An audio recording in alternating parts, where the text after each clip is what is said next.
देखिए, जहाँ तक मुझे लगता है कि जो आप काम कर रहे हो ना, उसमें कंसिस्टेंसी होना बहुत ज़रूरी है, क्योंकि मैं देखता हूँ, चूँकि मैं काफ़ी दिनों से इस फ़ील्ड में हूँ, तो मेरे पास बहुत सारे लोग आते हैं, बहुत इंटेलिजेंट भी लोग आते हैं और बहुत डल भी आते हैं।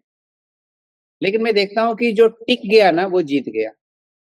और चाहे कोई कितना भी इंटेलिजेंट क्यों ना हो, अगर वो टिक नहीं पाया, तो उसका काम तमाम हो गया।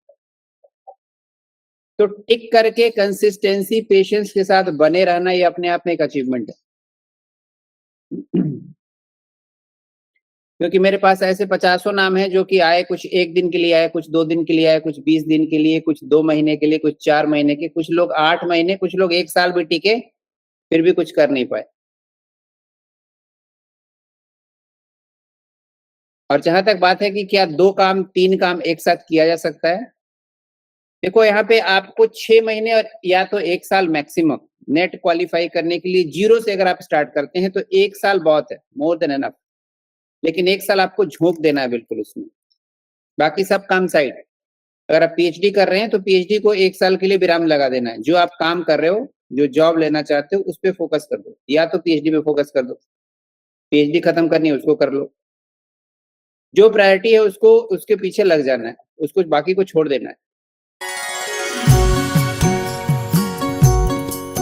सिलेक्शन हो जाता है लोगों का, तो लोगों के एक्सप्रेशन कैसे चेंज होते हैं, इसलिए मैं बाहर थी, तो मैंने नहीं देखा रिजल्ट। मैंने सोचा कि कहीं ऐसा ना हो कि मतलब कुछ भी हो सकता है। पॉजिटिविटी तो थी, मेहनत खूब लगड़ के की थी इस बार, और पिछली बार भी लगड़ के की थी।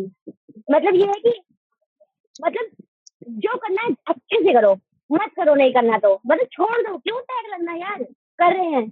मतलब मैंने नेट का एग्जाम 2 बार और दिया था, लेकिन मैंने बिल्कुल मतलब मैं स्टेट का प्रिपरेशन कर रही थी, उस टाइम मैंने स्टेट के लिए लेवल पे बहुत अच्छी मेहनत की थी, मैंने नेट का नहीं किया था।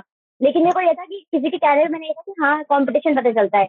लेकिन मेरा बेस्ट परफॉर्मेंस दूसरी बार में ये मैंने निकाला, और मतलब आना मतलब मैंने जीवन में हर एक चीज बहुत स्ट्रगल करके सीखी है। मैंने योगा, मेडिटेशन, ये सब मैंने 2020 में ही लॉकडाउन में शुरू कर दिया था।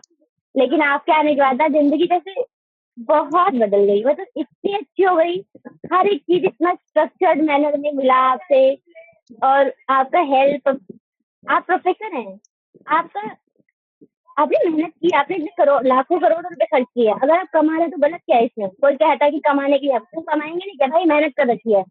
लेकिन क्या बोलते हैं, एक फिलेंथ्रोपिक नेचर होता है, अंदर से होता है कि मुझे हेल्प करनी है, मुझे कहीं ना कहीं से। आपने जैसे 50% वालों लोगों के लिए नहीं, किसी को पूरी 100% स्कॉलरशिप, किसी को 50%, किसी को 25%, तो वो भी बहुत मैटर करता है। किसी के लिए 3000 6000 रिलीफ मिल रहा है, तो कितनी बड़ी बात है ये चीज। तो मतलब कि अ, आपके आने के बाद जिंदगी बहुत ही अच्छी हो गई। और मैं हमेशा यही कहती हूँ, काश पहले भी जो होते हैं, लेकिन समय से पहले और किस्मत से ज्यादा कभी किसी को नहीं मिलता, और मिलेगा भी नहीं आई थिंक। लेकिन हाँ, मेहनत करते हैं तो भगवान सुनते हैं। और मैं हमेशा भगवान को थैंक यू बोलती थी। जब मेरा पिछली बार नहीं भी हुआ था, मैं बहुत रोई थी, जैसे सब रोते हैं। लेकिन ये था कि फिर उड़ा दूंगी, मतलब फिर बेस्ट करूंगी, जिसको रोकना है रोक ले। ताना देना दे, मैं सुनती हूँ, निकाल लेती हूँ काल से, बचपन से यही रहा है। और मतलब मम्मी पापा में से दोनों का सपोर्ट बहुत रहता है, और भगवान का रहता है, और इतने अच्छे गुरु मिले आपकी, मतलब क्या बताऊँ। और मेरे जीवन में बहुत सारी फाइनेंशियल भी इनसिक्योरिटीज थी, बहुत सारी चीजें थी, उसके लिए भी मुझे बहुत लोगों ने सपोर्ट किया, उनका मैं दिल से बहुत बहुत धन्यवाद कहती हूँ। और हमारे यहाँ पे जितने भी लोग हैं ना, वो सब बेस्ट है। मतलब कि किसी के अंदर ऐसा नहीं कि मतलब जेलसी वाली फीलिंग नहीं है, सब बेस्ट है। और मतलब कहने के लिए तो बहुत कुछ है, लेकिन मतलब जिनका अभी मतलब जिनका नहीं हुआ है या फिर किसी मार्क्स से रह गए हैं, मैं उनको बस ये कहूंगी कि सिर उड़ा दीजिए, मतलब हल्के नहीं बढ़ना, और मतलब और तेज, इतनी तेज प्रहार करो ना। सर कहते हैं ना कि लोहा अगर आप पीट रहे हो, लोहा पीट रहे हो आप, जब तक वो उस पॉइंट पे नहीं पहुंचेगा, उस डिग्री पे नहीं पहुंचेगा ना, तब तक वो नहीं पिघलेगा और नहीं टूटेगा, वो शेप नहीं लेगा। वहां तक ले जाओ बस। अगर पानी 100 डिग्री पे उबलता है, तो 100 डिग्री पे जाना पड़ेगा। 99.9% से कुछ नहीं होगा, 100 पे ले जाओ। अब देखो कैसे उबलेगा। और जमना है तो 0 डिग्री पे जाना ही पड़ेगा, वो 1 डिग्री से नहीं होगा। तो इसलिए थैंक यू सो मच। मैं मतलब बहुत बहुत बहुत धन्यवाद आपका और सभी लोगों का। और मतलब रिजल्ट देखने के बाद मैं सब हंसते हैं, मैं रोने लग गई थी बहुत बुरी तरीके से। मुझे समझ आया था कि मैं सही देख रही हूँ। एक बार, 2 बार, 3 बार, तीसरी बार सही से देख रही थी। फिर मैंने आपको भेजा तो मतलब सब देख रहे कंफर्म हो जाएगा। तो ये चीज थी। Thank you so much. अच्छा, तो अगला सवाल मेरा ये है कि जब आपने सेशन ज्वाइन किया था, 0 से लेके आज हीरो तक की जो जर्नी है, कैसी रही है? आज मैं भी सारे मॉक टेस्ट खोल खोल के देख रहा था कि शिवानी ने कहाँ से शुरू किया था। सर जर्नी जो 0 से हीरो रही है, उसमें ये था कि मैंने ना आपकी कोचिंग को उस समय पे ज्वाइन किया था जब मेरे पास था, मतलब मैं इमोशनली पूरी तरीके से टूट चुकी थी। लेकिन मैं फिर भी अपने आप को इकट्ठा करने की कोशिश कर रही थी। अगर मैं अच्छे फेज में मिली होती ना, तो मुझे लगता है कि मैं 70-80 से शुरू करती। कभी मैं 46-47 में रही ही नहीं जीवन में। और लेकिन हाँ, आपके टेस्ट के बाद मुझे लगा था कि मैंने अपने आप को समझा दिया था कि अभी जिस स्टेज में हो, उस स्टेज में आपको इससे डील करना पड़ेगा। और सर के सामने क्या इमेज बनती है, लोगों में क्या परफॉर्मेंस है, मैं कहाँ स्टैंड कर रही हूँ, कहाँ एग्जिस्ट कर रही हूँ, ये सब मुझे फर्क पड़ना चाहिए। लेकिन उतना ही जितना मुझे मतलब सेल्फ कॉन्टेम्पलेशन हो, ये ना हो कि सेल्फ हेट्रेड हो जाए। तो मैं उस टाइम पे ना मतलब सिर्फ ये सोची थी, मैं सच बताऊं तो मैं उस टाइम इमोशनली ब्रेकडाउन की वजह से अपने आप को जिंदा रखने की कोशिश कर रही थी। और उस टाइम पे पढ़ना और भी कठिन था। लेकिन मैं ये सोची थी मतलब अभी मेंटेन कर लूं, फिर वह धीरे धीरे हो जाएगा। तो मैंने मतलब 0 से लेकर के हीरो तक की जर्नी में मैंने कंसिस्टेंसी फॉलो की है, जो सबसे इम्पोर्टेंट है। और डिसिप्लिन तो होना ही चाहिए जीवन में। अगर डिसिप्लिन नहीं है तो सफलता आपके पास कभी नहीं आएगी। आएगी यहाँ तक, यहाँ से अंदर नहीं जाएगी, चली जाएगी बाहर, वापस चली जाएगी। उसे डिसिप्लिन पर्सन चाहिए। और आपका कंट्रीब्यूशन तो हमेशा मतलब बेस्ट रहा है। मतलब कभी ऐसा नहीं लगता कि हम किसी ऐसे इंसान से पढ़ रहे हैं जो अर्निंग के पर्पज से कर रहे हैं, या फिर क्या बोलते हैं वो हमसे बहुत बड़े हैं और हम उनसे कुछ पूछ नहीं सकते। आप मतलब हर एक ग्राउंड पे हेल्प करते हैं, चाहे वो इमोशनल हो, फाइनेंशियल हो, इकोनॉमिकल हो। और क्या बोलते पढ़ाई का तो बेस्ट है।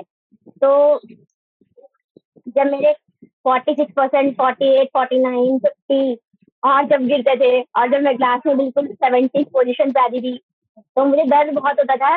लेकिन मैं सोचती थी मुझे पता होना चाहिए कि मैं कहाँ स्टैंड कर रही हूँ, मुझे पता होना चाहिए कि मैं कहाँ हूँ, मुझे कहाँ जाना है। मुझे ऐसे मतलब कंपटीशन में ना ऐसे मतलब ऐसे रेट रेस नहीं करनी है कि बस भाग जा रहे हैं। भागना है। 90% आया, बहुत अच्छी बात। 80 आया, कोई बात नहीं, अगली बार 81 ही लाएंगे। लेकिन कंसिस्टेंसी, ये चीज बहुत मैटर करती है। और क्या बोलते हैं,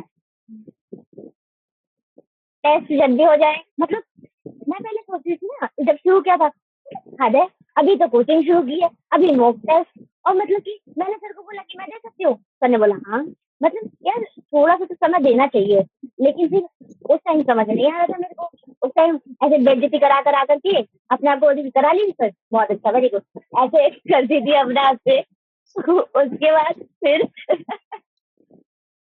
कुछ समय के बाद मॉक टेस्ट का जो मेरा जो व्यू पॉइंट चेंज हुआ मॉक टेस्ट को लेकर के, मैं ऐसे हो गई, ओ सर तभी करवाते हैं मॉक टेस्ट। मतलब सर कितने इंटेलिजेंट है, सर को पहले से ही पता है कि क्या करना है। तो अभी मैं परसों भी बैठ के सोच रही थी मैंने उस से कि मॉक टेस्ट सच में बहुत इंपॉर्टेंट रोल प्ले करता है। क्योंकि पता है आपको क्या करते हैं लोग, मतलब और लोग क्या करते हैं, क्या करेंगे, पहले कोचिंग ज्वाइन कराएंगे, उसकी अलग से फीस लेंगे, फिर मॉक टेस्ट कर बोलेंगे मॉक टेस्ट सीरीज चल रही है, उसके 4,000 5,000 रुपए दो। मतलब अर्निंग का इतना अच्छा सोच बना लेते ना कि हर 5वें 6ठे महीने में उनको पैसा मिलता है। लेकिन आप जो है पहले ही बेटा आओ अपने आप को चेक करो कहाँ पे स्टार्ट करते हो। तो मुझे स्टार्टिंग में बहुत बुरा लगता था इंसल्ट कराने में, लेकिन धीरे-धीरे मॉक टेस्ट की जब इम्पोर्टेंस समझ आई और जब फर्स्ट अटेम्प्ट देने वाली थी दिसंबर में, तो मैं सोची कि यार मतलब कि मॉक टेस्ट दिया है, तो मॉक टेस्ट को उठा रही हूँ और चेक कर रही हूँ, इतने क्वेश्चन और अगर मॉक टेस्ट नहीं होता तो मैं क्या करती? तो मतलब मैं पूरी किताब लेकर के, और किताब तो मैंने उस टाइम ली भी नहीं थी, मैं पीडीएफ से पढ़ती थी, तो फिर तो मैं तो पागल हो जाती। तो मॉक टेस्ट ने कितना अच्छा रोल प्ले किया, और सच में मतलब आप बहुत अच्छा करते हैं मॉक टेस्ट। थोड़ा बहुत दया वया करके एक दो मॉक टेस्ट की छुट्टी दे देते हैं, इस बार मॉक टेस्ट नहीं होगा लेकिन वैसे नहीं देते तो बहुत अच्छी बात है कि नहीं देते हैं और बताए मतलब ले पर्ल को ज्वाइन करने के बाद संडे ऐसा हो गया है, सच बताऊं तो जिंदगी में पहले भी संडे का मतलब संडे कुछ नहीं था।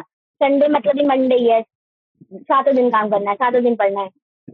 लेकिन पर्ल में आने के बाद ऐसा हुआ कि मतलब संडे भाई मंडे ट्यूज मतलब 6 दिन भी इतने बिजी नहीं रहते जितने हम संडे को बिजी रहते हैं। तो अब ऐसा लगता है कि ये एक रिदम बन गया है कि टेस्ट होना ही होना है, संडे को ही होगा। और पता नहीं क्यों तब से संडे इतनी जल्दी आ रहा था, मुझे समझ नहीं आता अभी तो गया था फिर आ गया तो आपकी हर एक स्ट्रेटेजी ना मतलब बेस्ट है। और मैं यहाँ पर जितने भी लोग हैं ना उनसे बस एक बात कहना चाहती हूँ कि अगर आप पर्ल को ज्वाइन किए हैं, प्रेम सर के कांटेक्ट में है, प्रेम सर को ज्वाइन किए हैं, तो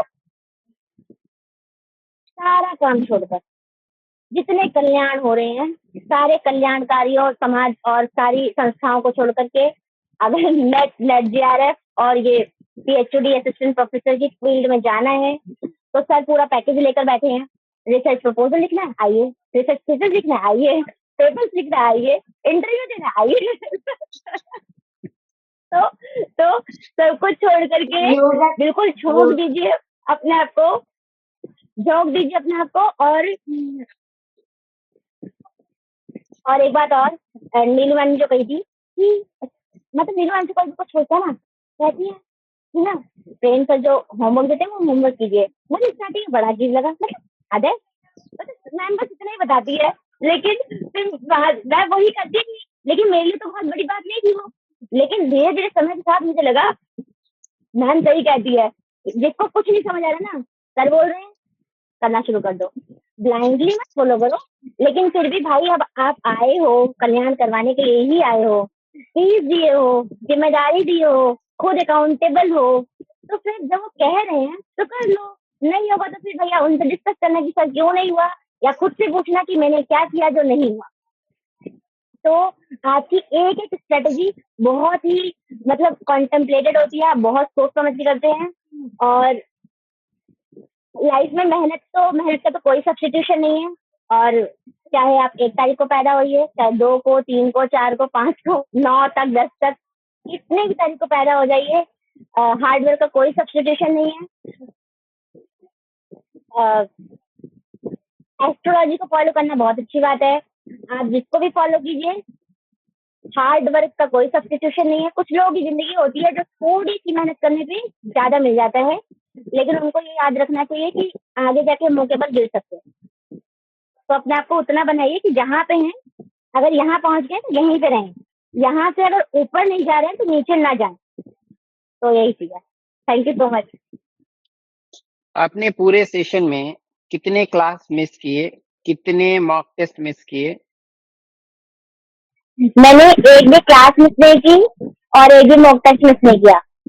अगर मैं बाहर हूँ ईयरफोन लगा करके, कोई कह रहा है बहुत इंटेलिजेंट है, बहुत पढ़ाकू बनती है, हाँ हूँ भाई, तुम्हें कोई दिक्कत है? नहीं है ना, बोलते रहो, मुझे कोई फर्क नहीं पड़ता। मैं मतलब ट्रेन में थी, एक बार मैं याद करती हूँ कि मैं मतलब कहीं जा रही थी और मेरी ट्रेन टिकट कंफर्म नहीं हुई थी। मैं रात को 8:30 बजे स्टेशन में बैठी थी बिना टिकट के, और मैं बहुत रो चुकी थी।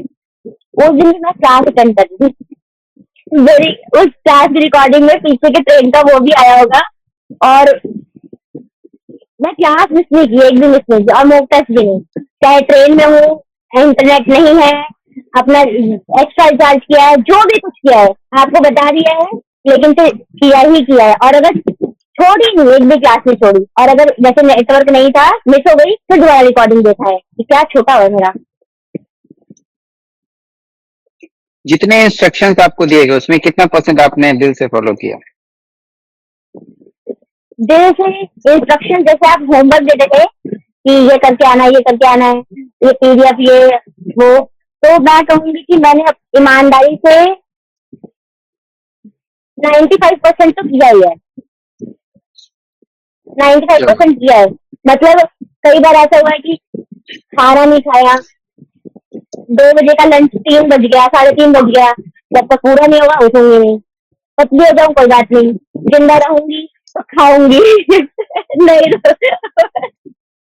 मतलब पापा जी मुझे 2 बजे फोन करते थे, 1 बजे खाना खाने का समय हो गया है, आ रही हूँ। ऐसे ऐसे पापा को याद दिलाना पड़ता था कि खाना है मेरे को। क्या बात है।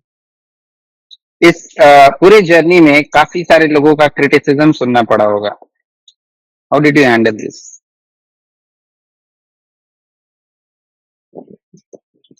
सर क्रिटिसिज्म, क्रिटिसिज्म ना, जैसे कि बाहर के लोग जो बोलते हैं ना, फ्रेंड्स हैं, दूर के फ्रेंड्स हैं, रिलेटिव्स हैं, नेबर्स हैं, जब वो लोग बोलते हैं ना तो इतना फर्क नहीं पड़ता। लेकिन जब घर के लोग बोलते हैं ना, जैसे सिस्टर हो गई, मदर हो गई या फादर हो गए, तो बहुत लगता है। मतलब ऐसा लगता है कि जैसे नहीं छलनी कर दिया दिल को, ऐसे लगता है। मैंने उसको हैंडल ये किया कि रोने का मन किया तो रो लिया, नहीं रोने का मन किया तो कंट्रोल किया। और सबसे अच्छी दोस्त जीवन में जो होती है वो होती है किताबें, कॉपी। तो मैं लिख ली, लिख करके यही सोचा कोई बात नहीं, अपना टाइम लाएंगे, अपना टाइम लाएंगे तब बताएंगे। तो मैंने क्रिटिसिज्म को ऐसे ही डील किया, जो लगा कि करना चाहिए उससे इमोशनल ब्रेकडाउन नहीं होगा और 3-4 दिन तक डिप्रेशन नहीं होगा, वो चीज की है। लेकिन कई बार कुछ लोगों की बातें बहुत लग जाती थी, कब तक पढ़ोगी, कितने साल की हो गई हो, मतलब इतने सारे लोग हैं, कमाना शुरू कर दिए, कमाना शुरू करो, कब तक कमाओगी, अभी तो तुम यही कर रही हो। मतलब ऐसे भी क्रिटिसिज्म जब मैं सुनती थी तो बहुत दर्द होता था। लेकिन ये था कि अ, मेरी लाइफ अलग है, मेरी हाथ की रेखाएं अलग है, मेरा अंगूठा दुनिया में किसी से मैच नहीं करता, मेरी आंखें किसी से मैच नहीं करती। तो भाई जिसका जब होगा तब होगा।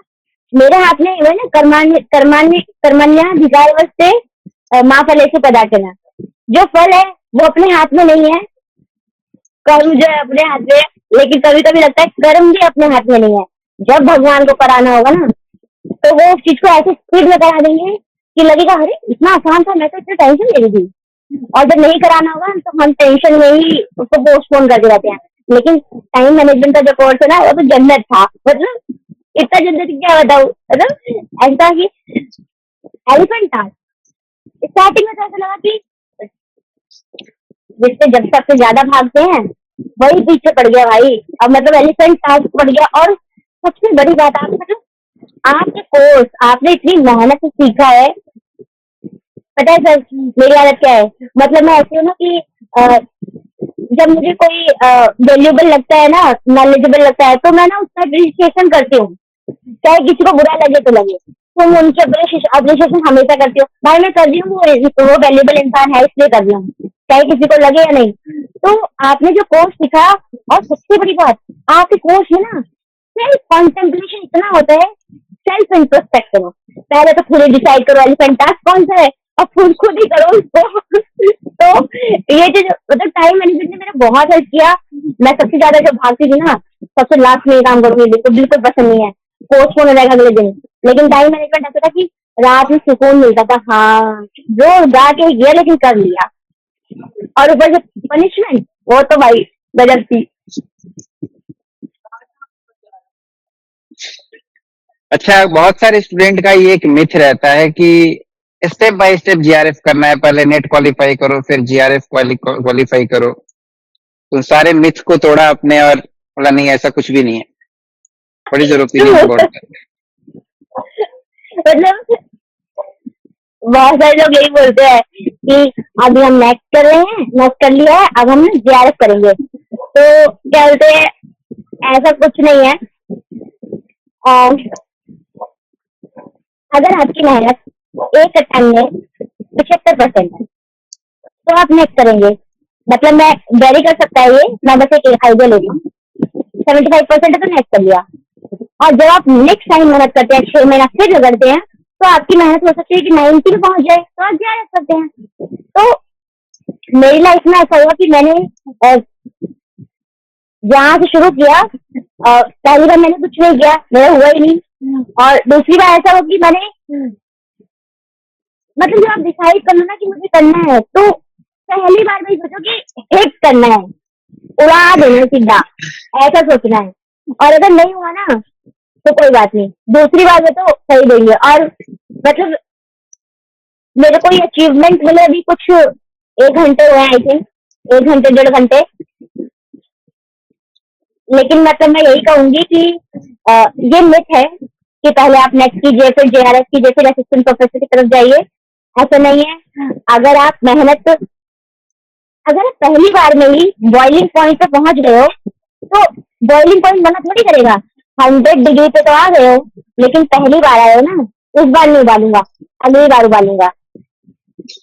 तो बॉइलिंग पॉइंट पे पहुंचना है, 100 पे पहुंचना है। पहली बार पहुंच जाओ तो पहली बार उबाल देगा, दूसरी बार पहुंचोगे, मतलब 10वीं बार पहुंचोगे तो 10वीं बार उबालेगा। लेकिन वो उबालेगा तभी जब आप 100 डिग्री पे पहुंच जाओगे तब। आपके बैक ऑफ द माइंड क्या चल रहा होता है? मेरा कोई भी कोर्स आता है, इवन पेरेंटिंग का कोर्स आता है, उसमें भी आपने ज्वाइन कर लिया।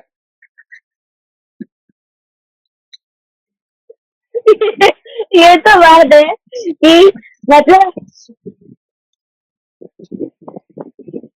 क्या होता है ना सर, कि जैसे कि जीवन में पेरेंट्स पेरेंट्स वो होते हैं जिसकी मम्मी। सर मेरी बातें थोड़ी लंबी हो सकती है, सॉरी इसके लिए, लेकिन मतलब आज दिल खोल जैसे के क्या होता है बोलना। ना जैसे कि मम्मी, जब मम्मी हमें गोद लेती है तो ऐसे लेती है बच्चों को, क्योंकि मम्मी अपनी बहुत सारी जिम्मेदारियों को लेकर के गोद में लेती है। तो वो ही लेती, जहां तक मैं देखती हूँ वहां तक मेरा बच्चा देखे। जब फादर गोद में लेते तो वो ऐसे लेते हैं, कंधे पे बिठाते हैं कि मैं जहां तक देख रहा हूँ ना, मेरा बच्चा उससे आगे देखे। इनके अलावा सिर्फ और सिर्फ गुरु ही होता है, और बहुत रेयर गुरु होते हैं। आज ये जमाना जो है, ये टेक्नोलॉजिकल का जमाना है, तो यहाँ पे बहुत सारे गुरु ऐसे होते हैं कि बच्चा कितना भी कर ले, लेकिन भाई मेरे से ज्यादा नहीं जाना चाहिए।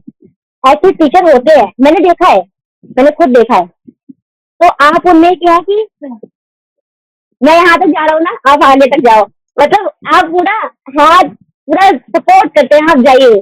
तो आपका क्वेश्चन ये था सर, एक बार क्वेश्चन दोबारा रिपीट कीजिए। नहीं, क्वेश्चन यही था कि सारे कोर्स के पीछे, सारे कोर्स ज्वाइन करने के पीछे हाँ, बैक ऑफ द माइंड क्या चल रहा होता है? At the back of the mind ये चल रहा होता है कि जिस इंसान ने इतना स्ट्रगल करके, एक तो आप ना अनियन है, मतलब मैं कल ही सोच रही थी, बोल रही थी कि सर अनियन है, एक के बाद एक लेयर बताते हैं। मतलब लोग बोलते हैं मैं खुली किताब हूँ, लेकिन सर बोलते नहीं, मैं तो खुली किताब नहीं हूँ और बनना भी नहीं चाहिए, आप भी मत बनो। तो मैं ये सोचती हूँ, सर ने जितना सिखाना स्ट्रगल करके, अगर वो सिखा रहे हैं तो क्यों ना सीखा जाए भाई। और क्या बोलते हैं, सीखने से ना डेवलपमेंट ही होता है।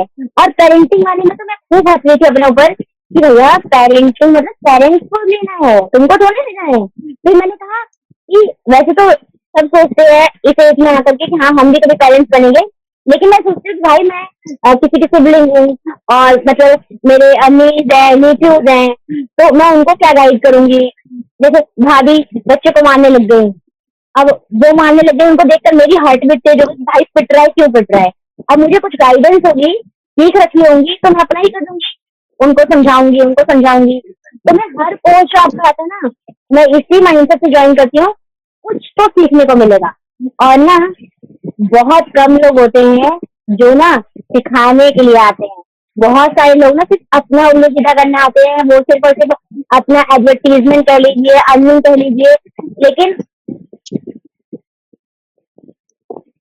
मैंने ये चीज देखी है कि जब तक हम ना पर्सनली रियलाइज नहीं करते किसी की पर्सनैलिटी को लेकर के, तब तक हम विश्वास नहीं करते। अगर मुझे मेरे बारे में कोई कहे कि मैं बहुत अच्छी हूँ, तो जब तक सामने वाला फील नहीं करेगा ना मुझे लेकर के कि मैं अच्छी हूँ, तब तक उसे कितना भी कह लो मैं अच्छी हूँ, वो नहीं समझेगा।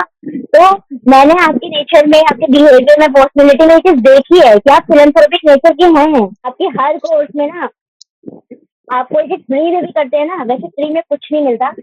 और आप हमेशा ही कहते हैं मैं ना फ्री में कुछ देता हूँ, ना फ्री में कुछ देना चाहिए। हम अपना समय दे रहे होते हैं। अगर 1 घंटे का कोर्स है कोई, तो 1 घंटे का समय दे रहे होते हैं। और आपकी फ्री ऑफ कॉस्ट वाली वर्कशॉप भी जो होती है ना, आप उसमें भी इतनी मेहनत करके आते हैं ना, मतलब देख के दिल बाग-बाग हो जाता है कि सच में यार मतलब जन्नत। Thank you. क्या बात है। अच्छा, इस इंटरव्यू को बहुत सारे इंडिया के लड़कियां देखने वाली हैं अभी, और सबके मन में एक ही सवाल चल रहा होगा कि आखिर शिवानी ने अपना जर्नी कैसे शुरू किया, कितने महीने लगे, कौन सी किताब पढ़ी, कौन सा तीर मारा कि आज जीआरएफ हो गई। सर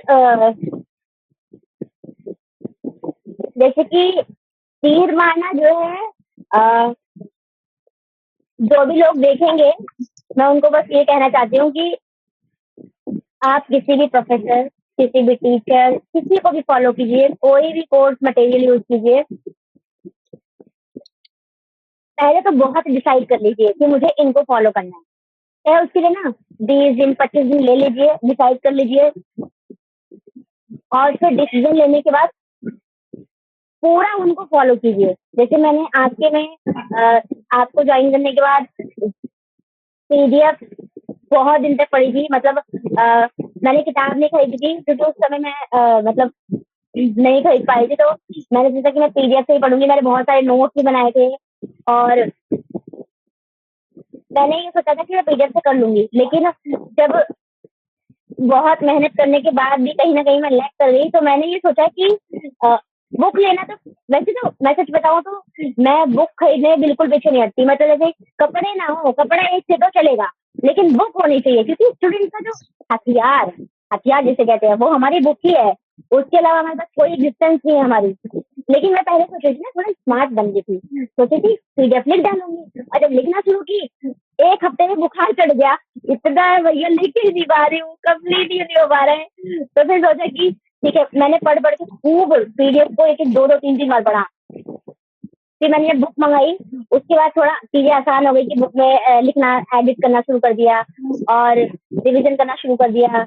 और पीडीएफ का तो कोई आपका सब्स्टिट्यूशन नहीं है, क्योंकि आप पीडीएफ हमेशा अपडेट करते रहते हैं। और वीडियो का भी कोई नहीं है। तो मैंने रिलीजियसली फॉलो किया आपकी स्ट्रेटेजी को। आपने जो कहा, मॉक टेस्ट और क्या बोलते हैं, एग्जाम आने वाले रहते हैं तो आप सारे टेस्ट भी लेते हैं और जितना टास्क देते हैं। जैसे क्या होता है ना कि हम सोचते हैं ना कि मैं अपनी स्ट्रेटेजी से चलूंगी। जैसे जो सोचता है अपने स्ट्रेटेजी से चलूंगा मैं।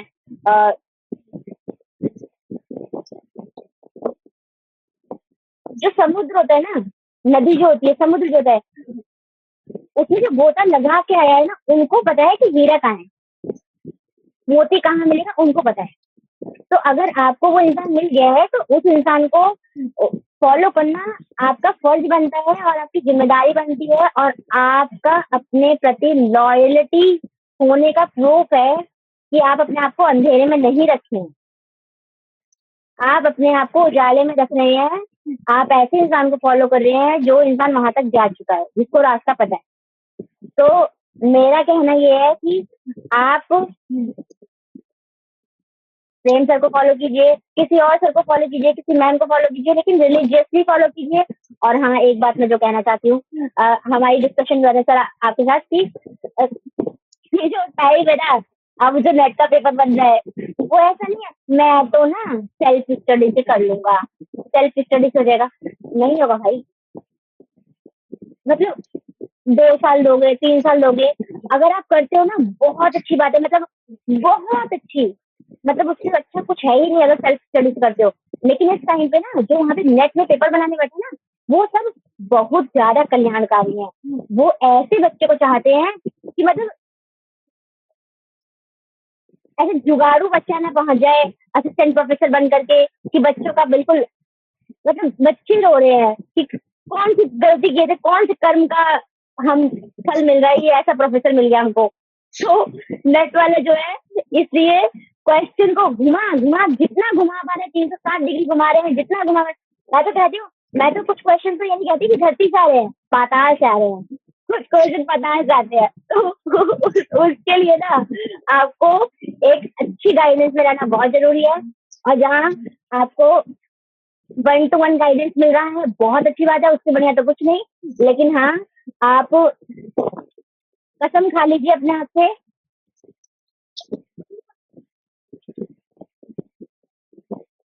मेहनत ज्यादा, खुद से वादा और मजबूत इरादा, ये तीनों चीजें होनी चाहिए। खुद से वादा कर लो, करना ही करना है।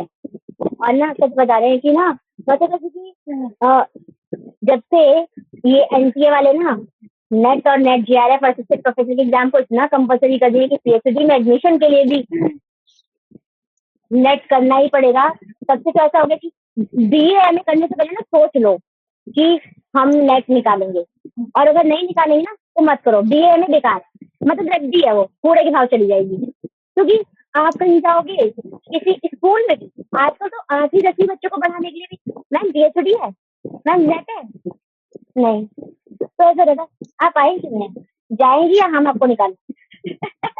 ऐसा वाला एटीट्यूड हो गया है। तो इसलिए मतलब आप डिसाइड कर लीजिए। और आजकल तो मैं देख रही हूँ कि बहुत यूट्यूब और इन सबसे इतने ज्यादा अपडेटेड हो गए हैं बच्चे कि पहले ही डिसाइड कर लेते हैं 11th-12th में हमें करना क्या है, उसी फील्ड में जाते हैं। तो मतलब अगर आपने डिसाइड कर लिया है कि नेट करना है, तो अपने आप से कसम खा लीजिए, करना ही करना है। और पैर में चोट लगी हो, बुखार हो, कुछ भी हो, करना ही करना है। मुझे याद है कि मैं 15 दिन बुखार में थी, बिल्कुल मतलब ऐसा था कि उठने की हालत में नहीं थी, और बहुत ज्यादा बुखार था, मन बिल्कुल भी नहीं कर रहा था। मैं आपकी क्लास 1 घंटे की क्लास लेने में ना मतलब ऐसे आलती पालती मार के नहीं बैठ पाती थी, पैर फैला के बैठना पड़ता था, इतनी रेस्टलेसनेस हो जाती थी मेरे को। लेकिन मैं सोचती थी कि ठीक है, करना है, क्लास छूटेगी ना तो फिर रिपीट नहीं हो पाएगा, फिर नहीं हो पाएगा। तो कुछ भी हो। और मिल्खा सिंह, मतलब वो मूवी देखने के बाद तो मतलब आंसू की लहर नहीं रुकती, पैर बिल्कुल इतना चाहे कहने की हो यार मूवी थी वो, लेकिन वो ऑटोबायोग्राफिकल थी, किसी के ऊपर थी वो, उन्होंने वो चीज की थी, पूरा कील घुस गई पैर में, उसके बावजूद भी वो इंसान मैं दौड़ूंगा, वो वाला एटीट्यूड था। तो वो वाला एटीट्यूड ना, कि सफलता जो है वो मेहनत करने वालों पर फिदा हो जाती है, तो वही चीज है। क्या बात है, you are looking to inspirational and motivational today. Thank you. अच्छा, कुछ स्टूडेंट का ये भी करना होता है कि जो साइंस बैकग्राउंड के होते हैं ना, वही केवल जीआरएफ को क्वालिफाई कर पाते हैं, शायद वो पेपर 1 अच्छा कर पाते हैं, इसलिए शायद लोग ऐसा करते हैं। ओह नहीं नहीं, ऐसा बिल्कुल भी नहीं है। मैं तो कॉमर्स बैकग्राउंड से थी, मैं तो साइंस में इंटरेस्टेड थी, लेकिन एक मिथ था कि बहुत ज्यादा पैसे लगते हैं, नहीं हो पाता है, तो मैंने छोड़ दिया था, नहीं लिया। कॉमर्स बैकग्राउंड से थी मैं, और मेरा अकाउंटेंसी और बिजनेस बहुत अच्छा था, लेकिन फिर भी ना ज्यादा इंटरप्रिटेशन क्वेश्चन देखने के बाद ना हाथ पैर थरथराई जाते हैं, क्योंकि 5-7 साल से छूट चुका था बीएमए के दौरान।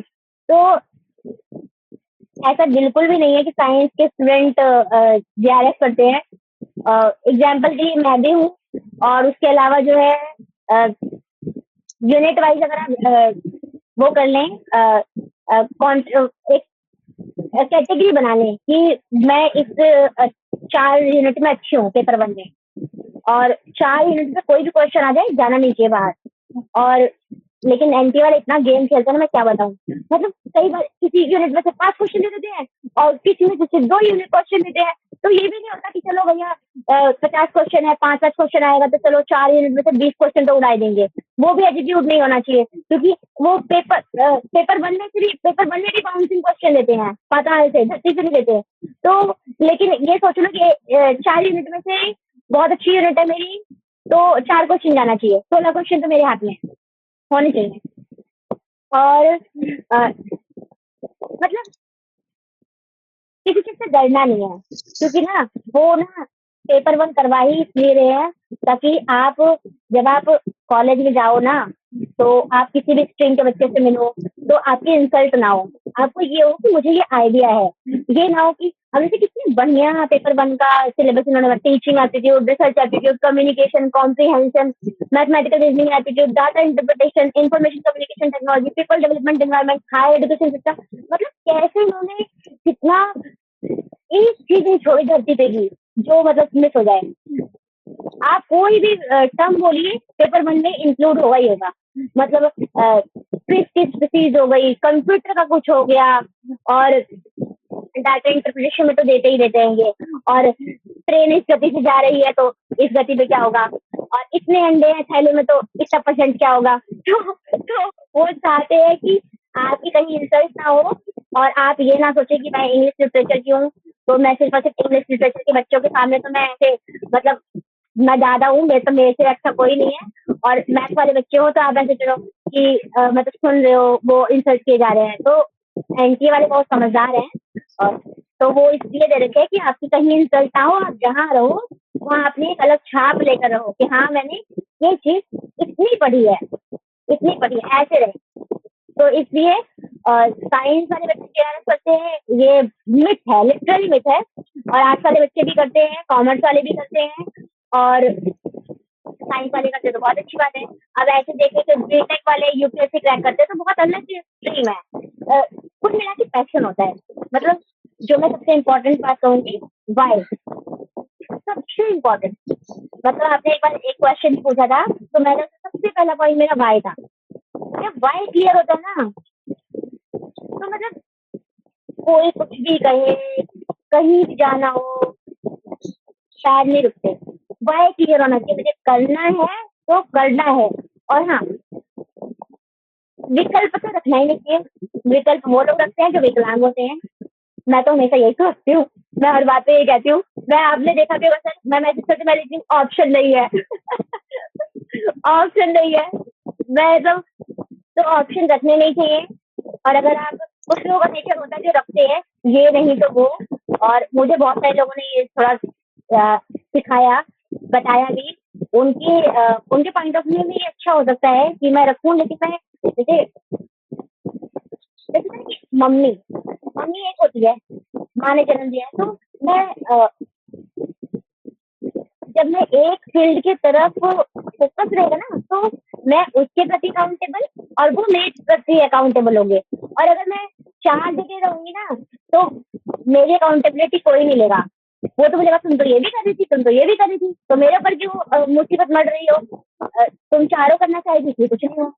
तो इसलिए आप अपना वाई इतना क्लियर रखो, इतना क्लियर रखो, कोई कुछ भी कहे कुछ भी करे आपको फर्क नहीं पड़ना चाहिए। क्या बात। अच्छा, और भी एक चीज है कि सफलता जो है ना बलिदान मांगती है। Success needs sacrifices. So what are all sacrifices you have made in your life to get this seat? Sir ये बात बिल्कुल सच है कि सफलता जो है वो त्याग, समर्पण, बलिदान मांगती है।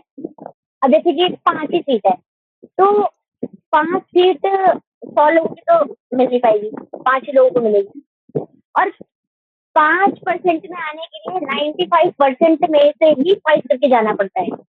तो जो बलिदान करेगा उसको मिल जाएगा, और जो कहीं ना कहीं .1 डिग्री कहीं से भी चूकेगा वो रह जाएगा। और मैंने अपने लाइफ में क्या सेक्रीफाइसेस किए, सेक्रीफाइस तो बहुत है, सब करते हैं, और जितने भी सफल लोगों ने जो भी सफलता पाते हैं वो सब करते हैं। मैंने ये कि क्रिटिसिज्म तो बहुत झेले, और जैसे हाउस होल्ड वर्क होता तो वो भी करना, और फिर पढ़ाई भी करना, और जैसे कि सब कह रहे हैं एहसान थोड़ी कर रही हो, एहसान थोड़ी कर रही हो, करोगी तो कल को खुद बनोगी, कल को तुम्हारा नाम होगा, कल को तुम्हें लोग पूछेंगे, तुम घूमोगी गाड़ी में, तुम ये करोगी, तुम्हारा नहीं मेंटेन होगा, हमारा क्या होगा? वो चीज़ बहुत हिट करती है। और मैंने इस जर्नी में एक तो क्रिटिसिज्म बहुत झेला, जो सब झेलते हैं, लेकिन कुछ लोगों की लाइफ थोड़ी सी ऐसी होती है कि उनको क्रिटिसिज्म वाले लोग थोड़े कम मिलते हैं। और गेट टुगेदर करना, कहीं जाना, कहीं आना, मतलब ये सब बंद करना पड़ता है। और ये सब तो बचपन से ही था मेरे अंदर कि शादी ब्याह भी है तो भैया जिसकी शादी हो रही है वो मेरे बिना शादी रोक रहा है क्या? ये थोड़ी पता है वो नहीं आएगी तो मैं दूल्हा नहीं बनूंगा, वो नहीं आएगी तो दुल्हन नहीं बनूंगी। अगर वो बोल दे तो मैं जाऊंगी, वो बोलते ही नहीं है। जब नहीं बोलते तो क्यों जाऊँ? नहीं जाऊंगी। और हाँ, सब कहते हैं कि तुम्हारी शादी में भी कोई नहीं आएगा, कोई बात नहीं, उनकी इच्छा है, उनका मन है, किसी को जबरदस्ती थोड़ी लाएंगे। और समय के साथ ना लोग खैरियत नहीं पूछते, हैसियत पूछते हैं। हैसियत, आपकी हैसियत क्या है? मतलब कि आज का ज़माना ऐसा हो गया है ना कि इतना मटेरियलिस्टिक सोसाइटी हो चुकी है कि अगर किसी ने अच्छे जूते पहन रखे हैं, 4,000 के जूते पहन रखे हैं, 10,000 के जूते पहन रखे हैं, बहुत अच्छी ड्रेस पहन रखी है, तो उसकी इज्जत ज़्यादा होगी। चाहे उसने ना अपने माँ-बाप की कमाई का झूठ बोल के ही उसको खरीदा हो। चाहे पापा से पैसे लिए हो, कॉलेज की फीस देनी है और वो लेकर के 4,000 रुपए बचा के, जैसे फीस अगर 25,000 है तो 29,000 ले लिया और 4,000 के जूते ले लिए, लेकिन उसकी इज्जत ज़्यादा रहेगी। और लेकिन किसी ने अगर 200 के जूते पहने हैं, अपनी मेहनत के पहने हैं ना, तो उसको लोग मतलब अलग नज़रों से देखते हैं। उसको उतनी इज्जत नहीं देते जितनी इज्जत क्या बोलते हैं मटेरियलिस्टिक सोसाइटी होने के नाते ये चीज़ मैंने देखी है। और मैंने कॉलेज में भी बहुत इस चीज़ को वो भी किया है, क्योंकि जब मैं कॉलेज में गई थी तो क्या बोलते हैं, मैं भी तो सिंप्लिसिटी फॉलो करती हूँ। मैं सोचती हूँ कि इंटरनल क्वालिटी बहुत होनी चाहिए। चेहरे का क्या है और मतलब मेकअप का क्या है, वो तो मतलब कोई भी कर सकता है। तो पहले तो मुझे कोई नहीं आता था, लेकिन जब कॉलेज में फर्स्ट आई थी ना, तब मुझे सब बोलते थे ये वही दीदी है, ये वही सिंगर है। और मतलब ऐसे बात करते थे ना, मैं सोचती थी, यार मतलब कितना गजब है। वैसे तो मेरे से कोई दूर दूर रहता था, और फिर कुछ काम होता है असाइनमेंट का, ये वो, उन दीदी से बात कर लो, उनसे पूछ लो, फिर मतलब कितनी वो हो जाता है। तो अ, जीवन में हमेशा ये सोचना चाहिए कि अगर आप सफलता पाना चाहते हो तो आपको बहुत से डिफेंस करने पड़ेंगे। और इस जर्नी में मैंने अपना मतलब इकलौता भाई खो दिया। और मतलब क्या कारण है, भगवान ने क्यों लिया, ये चीज दिन रात दिमाग में चलती रहती है, और वो सबसे बड़ा दर्द है। और उसके अलावा तो आपको गेट टुगेदर छोड़ना पड़ता है, आपको शादी ब्याह ये सब लोग बोलते रहे, सुनते रहो, अपना टाइम लाएंगे, ये सब सोचते रहो। बस। ये 1 साल में कितने दिन आपने टीवी देखा, मूवी देखा, दोस्तों के साथ गॉसिप किया? सर क्या बोलते हैं, टीवी तो आजकल मतलब जैसे बहुत ज्यादा सब्स्टिट्यूट हो गया है मोबाइल से, क्योंकि मोबाइल में ही पूरे दिन रहता है। मूवी तो मैं देखती हूँ, और मेरा मतलब वो भी दूसरा पैशन है कि मैं मूवी से भी बहुत कुछ सीखने को मिलता है। जैसे कि एक एक्सपोजर मिलता है, लोगों से बात करने का तरीका मिलता है, और दुनिया कितनी सुंदर है या कितनी बेकार है, कैसे अवेयर रहना है, क्या थॉट प्रोसेस रखना है, ये जब चीजें सीखने को मिलती है। तो मैंने मूवी तो मुझे लगता है कि देखी होगी, 10 से ज्यादा ही देखी होंगी। और लेकिन हाँ, वो भी एक कमिटमेंट के साथ कि ये मूवी देख रही हूँ, इसके बदले ये करना पड़ेगा, और उसमें कोई डिस्टर्बेंस नहीं चलेगा। और और आपने क्या पूछा था? एक तो मूवी और टीवी और गॉसिप। गॉसिप। गॉसिप गॉसिप तो ये है कि अच्छे लोग मिल जाते हैं तो मैं बात कर लेती हूँ। और तो जैसे कि इस टाइप के लोग कि जो पॉजिटिव रहते हैं और चैलेंज को फेस करने के लिए हमेशा रेडी रहते हैं, और सॉल्यूशन ओरिएंटेड रहते हैं, जीवन में हमेशा आगे बढ़ने के लिए रहते हैं, वो मुझे अगर मिल जाए तो मैं उनसे 40 मिनट, 45 मिनट, 50 मिनट बात कर लेती हूँ। लेकिन ऐसे रोज रोज दुखी, हारे, बिल्कुल ऐसे जिनको देख के मतलब ऐसे कि वो पहले रोए उससे पहले हम रोने लग जाए, ऐसे लोग मतलब ऐसे कि एक दो बार पूछ लेते कि भाई क्या दर्द है बता दो, थोड़ा सपोर्ट कर दूं, हेल्प कर दूं ठीक करने का। लेकिन अगर वो सोचते हैं कि भैया हम ऐसे ही हैं, तो मैं उनको उनसे दूर रहती हूँ और उनसे बच के रहती हूँ। और मैं हर उस इंसान से अ, उन लोगों से गॉसिप करती हूँ, करना पसंद करती हूँ, जो कहीं स्ट्रगल फेस कर रहे हैं और जिनसे मैं कुछ सीख सकती हूँ। चाहे वो क्या बोलते हैं घर की चीज़ें हो गई, चाहे वो फैमिली मैटर को सॉल्व करना हो गया, चाहे वो एकेडमिक स्ट्रगल है उसको फॉलो करना हो गया, या फिर जीवन में कुछ ऐसी चीज़ें आ जाती है कि या तो ये और या तो ये, दोनों में से एक ही मिलेगा। तो उस समय उन्होंने क्या चूज़ किया? तो जो ऐसे फेज़ से गुज़रते हैं ना, मैं उन सब लोगों से बात करती हूँ। और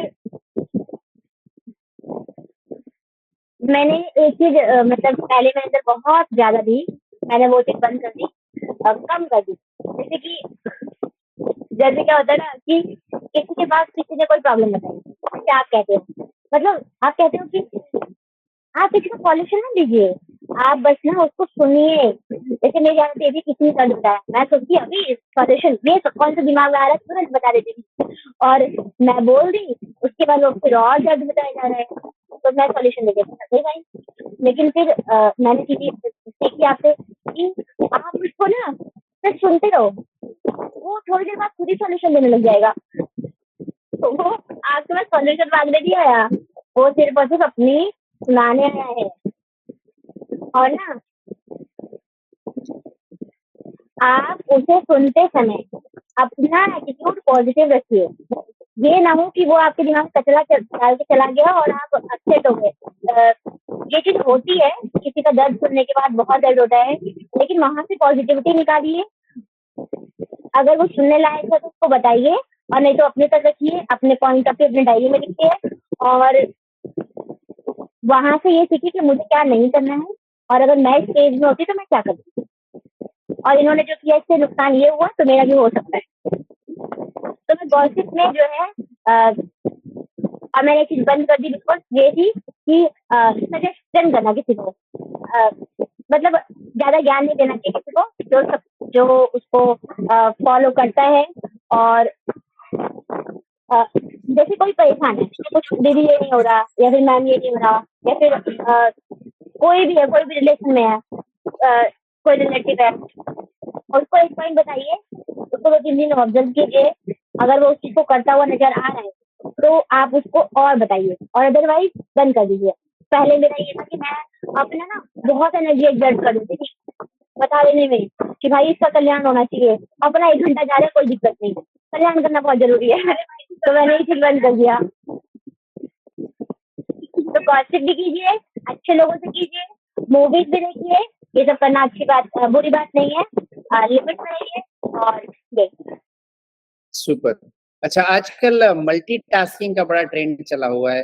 लोग सोचते हैं नेट की तैयारी भी कर लेते हैं, साथ में बीएड भी कर लेते हैं, साथ में ये भी कर लेते हैं। What is your opinion about it? Sir, multitasking ना संतुष्टि देता है, बस संतुष्टि कि ना मैं तो दो चीज कर रही हूँ, चार चार चीज कर रही हूँ, लेकिन ना मतलब जैसे रिजल्ट मिल जाए ये बहुत बड़ी बात होती है। रिजल्ट बहुत कम मिलते हैं, अगर जिसके मिल रहे हैं तो मतलब बहुत इच्छा है, लेकिन क्या बोलते हैं सबके मिले ऐसा जरूरी नहीं है। और प्रेजेंस ऑफ माइंड ना एक ही चीज में हो पाता है।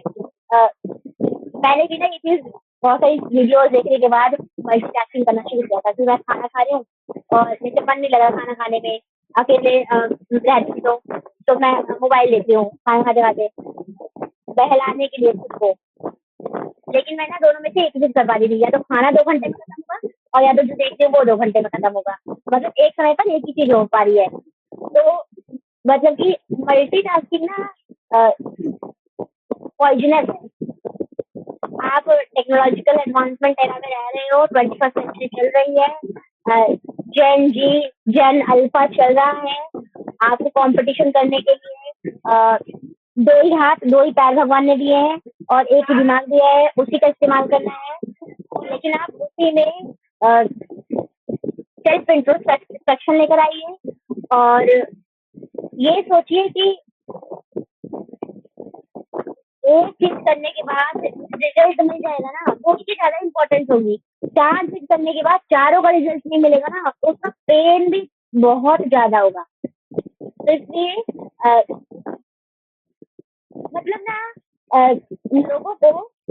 लोगों को फॉलो नहीं करना चाहिए। जैसे वो ना चार्ज कर रही है और बहुत अच्छा कर पा रही है। भाई उसकी लाइफ अलग है, उसकी पर्सनल इश्यूज अलग है, उसकी फैमिली अलग है, उसका सब कुछ अलग है। तो तुम उनसे कंपटीशन करोगे तो हो सकता है तुम इंफीरियरिटी कॉम्प्लेक्स से जी ना पाओ और आप दुखी हो जाओ कि मैं नहीं कर पा रही। तो इसलिए एक चीज कीजिए, पूरा फोकस होके कीजिए, ताकि जो कर रहे हैं उस उस टाइटल को, उस तो उसको आप पर गर्व हो और आपको भी उस पर गर्व हो। तो एक समय पर एक ही फीडबैक रहती है, मल्टीटास्किंग करके संतुष्टि मिलती है, लेकिन रिजल्ट मिले ये कोई जरूरी नहीं होता। ओके, तो शिवानी से अगला क्वेश्चन ये है कि शिवानी को जिस दिन एग्जाम देके आई थी उसी दिन से कॉन्फिडेंस था कि क्वालिफाई करना है, and then she join for interview also. मुझे भी बड़ा सरप्राइज हुआ कि इतना कॉन्फिडेंस कैसे हो सकता है किसी को, ये भी रिजल्ट का एग्जाम का रिजल्ट नहीं आया and she join for interview, ऐसे she appeared for interview also, एक इंटरव्यू हो भी चुका है। तो मुझे ये महसूस हुआ कि इंसान एग्जाम दे के आता है ना, तभी उसको पता होता है कि हमने कितना मेहनत किया हुआ है, कितना रगड़ा खाया हुआ है। What is your opinion Shivani? Sir paper जब देकर आई थी ना, तो ऐसा था कि मतलब शिफ्ट 1 का जो पेपर अच्छा आएगा, शिफ्ट 2 का भी अच्छा आएगा, लेकिन मतलब जैसे एनजी वालों को थोड़ा सा वो जैसे हम पेपर 1 के साथ सौदेला व्यवहार करते हैं ना, वैसे वो शिफ्ट 2 के साथ सौदेला व्यवहार करते हैं। तो कुछ क्वेश्चन बहुत ही डिफिकल्ट आ गए थे, लेकिन उस टाइम पे तो ये था कि मतलब जितना अच्छा कर पाना उतना अच्छा करना है, प्रेजेंस ऑफ माइंड करके। और जब मैं पेपर देकर आई ना, तो ये था कि मैंने ना डिफिकल्ट में बहुत अच्छे से अपना को प्रेजेंस ऑफ माइंड बहुत अच्छे से डील किया था। तो मुझे ये फील था कि हो जाएगा, हो जाएगा। डर तो बहुत ज्यादा था जीवन में। जब हम कुछ भी करते हैं, नया पुराना कुछ भी, तो दो चीज हमेशा साथ में आती है, एक तो एक्साइटमेंट और एक फियर। हमेशा एक्साइटमेंट एंड फियर। तो मैटर ये करता है कि हम किस चीज को हावी होने दे रहे हैं, एक्साइटमेंट को हावी होने दे रहे हैं फियर पे, या फिर फियर को हावी होने दे रहे हैं एक्साइटमेंट पे। अगर हमारा एक्साइटमेंट फियर से ज्यादा हो गया तो हमने उड़ा दिया, और अगर फियर ज्यादा हो गया तो हम उड़ गए। तो हमें इन दोनों चीजों को बहुत रखना चाहिए, क्योंकि फियर ऑफ बहुत सारे, फियर ऑफ रिजेक्शन होता है, फियर ऑफ कमेंट क्रिटिसाइजेशन होता है, फियर ऑफ मतलब इतने क्रिटिसिज्म होते हैं। अगर नहीं हुआ तो इतने पैसे खर्च हुए हैं, इतना समय हुआ है, इतने लोगों ने बोला है, और फिर पढ़ने का मौका मिलेगा नहीं मिलेगा, जॉब करनी पड़ेगी, इसके बाद क्या करूंगी, ये फियर होता है।